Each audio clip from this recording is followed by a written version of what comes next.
Siapakah HMS Hood? HMS Hood dengan nomor Panji 51 merupakan sebuah mahakarya sekaligus simbol kebanggaan Angkatan Laut Kerajaan Inggris pada masanya. Sebagai kapal perdana dari kelas Admiral, ia direncanakan hadir di tengah kecamuk Perang Dunia Pertama, namun pecahnya pertempuran Jutlandia pada tahun 1916 menjadi titik balik krusial. Pertempuran tersebut menyingkap kerentanan fatal dalam merancang bangun kapal ini. Menanggapi temuan tersebut, pihak Admiralty melakukan perombakan desain secara drastis, sehingga pembangunan kapal ini memerlukan waktu sekitar 4 tahun untuk diselesaikan. Akibat revisi besar-besaran ini, HMS Hood akhirnya menjadi satu-satunya kapal dari kelasnya yang rampung dibangun.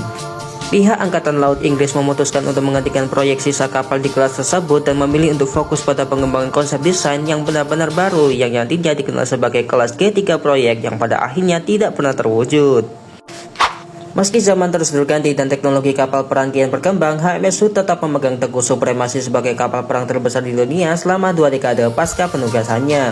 Reputasi serta prestis yang melekat pada kapal ini begitu besar, hingga ia dianugerahi julukan legendaris The Mighty Hood. Sepanjang periode antar perang dari tahun 1920 hingga 1939, HMS Hood menjalani masa bakti yang sangat aktif. Ia menjadi duta kekuatan maritim Inggris dalam beberapa latihan militer, termasuk penempatan strategis di Laut Mediterania. Salah satu catatan paling fenomenal dalam rangkap jejaknya adalah pelayaran mengelilingi dunia bersama skuadron layanan khusus pada tahun 1923 hingga 1924. Sebuah misi yang semakin mengukuhkan wibawanya di mata dunia. Kala ketegangan geopolitik meningkat, HMS Hood terus menjadi tumpuan. Ia dikerahkan ke Armada Mediterania saat pecahnya perang Italia dengan Ethiopia kedua pada tahun 1935 dan kembali menjalankan tugas serupa ketika perang saudara Spanyol meletus setahun kemudian. Namun di balik kegagahannya, waktu mulai menggerogoti keunggulannya. Menjelang tahun 1939, pesatnya kemajuan teknologi persenjataan di Angkatan Laut membuat spesifikasi taktis HMS Hood mulai tertinggal dibanding kapal-kapal modern lainnya.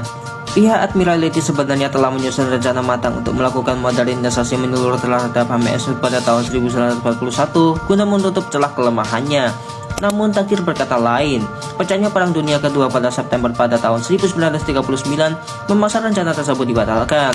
HMS Hood pun tetap harus turun ke medan laga dalam kondisi apa adanya, mengandalkan reputasi besar dan kekuatan tempur yang tersisa untuk mempertahankan supremasinya di tengah kecamuk perang yang jauh lebih mematikan.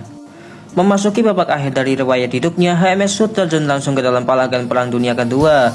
Begitu perang dengan Jerman resmi diumumkan, sang raksasa langsung ditempatkan di perairan sekitar Islandia. Selama berbulan-bulan, ia menjalankan misi patroli yang melelahkan, memburu kapal-kapal dagang serta kapal penerobos blokade Jerman yang melintasi jalur antara Islandia dan Laut Norwegia. Setelah sempat menjalani perbaikan sistem propulsi, Hood kemudian mengemban peran sebagai